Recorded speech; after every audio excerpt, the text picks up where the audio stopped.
The only way to fully know if your ketogenic diet is on track is to measure your ketones. There are different ways to do this. Each one has pros and cons. In this video, we are going to share some facts and research so you know which method is best for you. So ketones are the byproduct of fat metabolism in a healthy human body when glucose and insulin are both low. So there are three main ketones, and we're going to put some charts up and different things later on. But the first one is beta-hydroxybutyrate.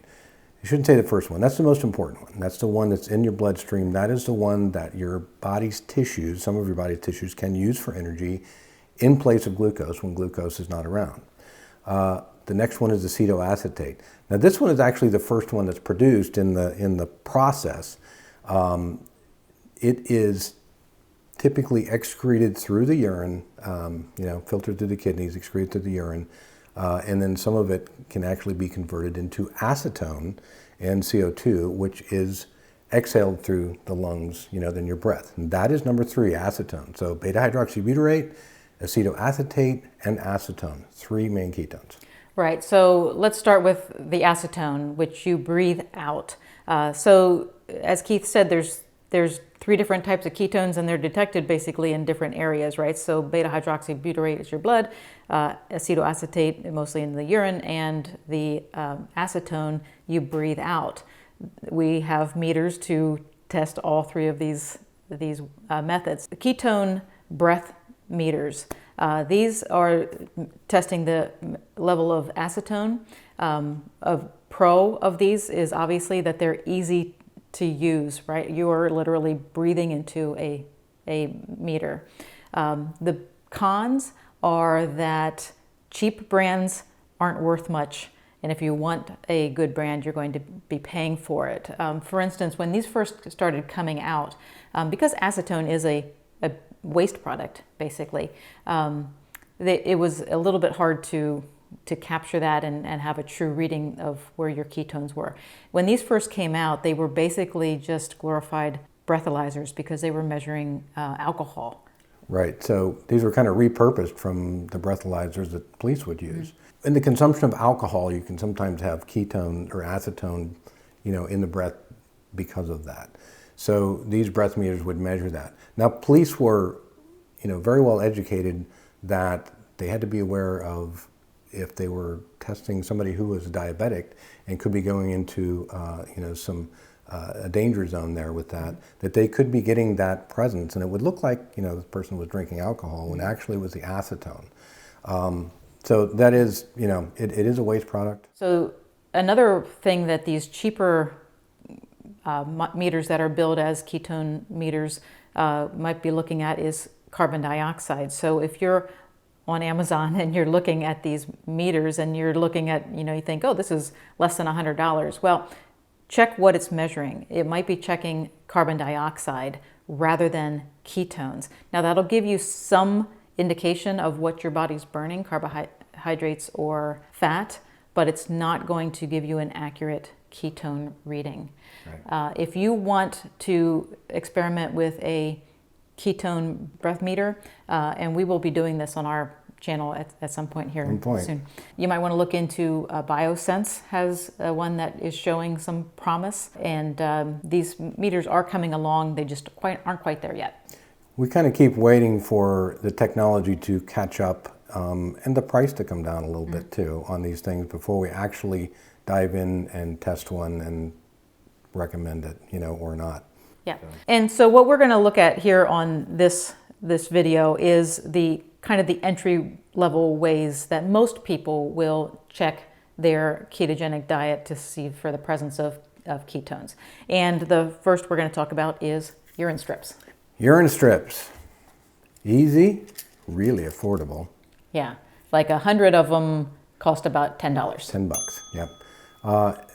These are not super accurate, but they are cheap, they are easy. And when you are first starting a ketogenic diet, before you're really getting keto adapted, you actually may have more of this backward conversion from hydroxybutyrate to acetoacetate that we talked about, and more of that going into your urine and more of that being detectable on these things.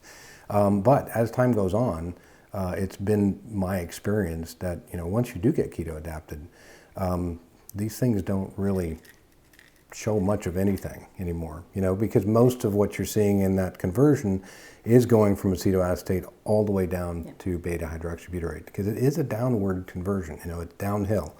That's the way it wants to go. Yeah, so they will lose their accuracy as you progress on your keto diet. The most accurate way that you can test at home your ketone levels is to use a ketone blood meter. This one that we use is Precision Extra. You've probably heard of Keto Mojo. There's other ones by Abbott Lab that they're all very comparable as far as how well they work. This will cost you a little bit more, but this little monitor here, if you buy it by itself, you're probably in the $35 range. The expense comes with the ketone strips that have to go in here. They cost about $1 a piece. So each time you want to test, it's going to cost you $1. Right. And each time you test, it's going to require a finger prick. Right. But this is an accurate way. Yep. And that's the other consumable actually with that is you have to buy the little lancet things to poke your finger with. They're not expensive, but it is one of those things that you do have to have a supply of this stuff. So we looked at a recent study that was looking at the accuracy of urine strips versus the blood measurement. And these researchers wanted to look at, were urine strips an effective way, in a clinical setting or when you're dealing with people with diabetes or hypoglycemia or other issues like this are going to lead to ketones. Are urine strips a good way for them to monitor those things? So this study took 263 people, and they did fasting measurements both with the blood meter and the urine strips, and they used a blood meter, the ketone meter, as the reference point. The strips had to match the ketone meter. That's what they were looking for. So what they found was that these were not really very accurate at all. They found that with mild ketosis, the accuracy was really, really pretty low. And in fact, a lot of times the meter would show measurable ketones.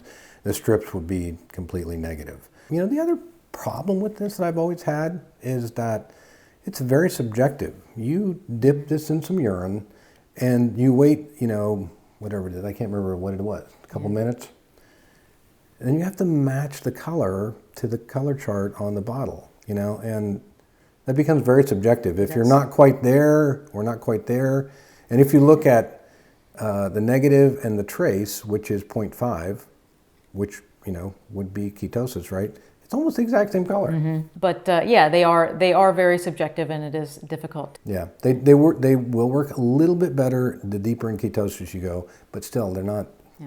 They don't match the accuracy of the ketone meter. So which one is best? Well, depends on your preferences a little bit and where you are in your ketogenic diet. Just getting started, 100 of these for $10. That'll give you at least an indication if you are moving in the right direction and producing some ketones. You really want to get into the nuts and bolts. You want a ketone blood meter.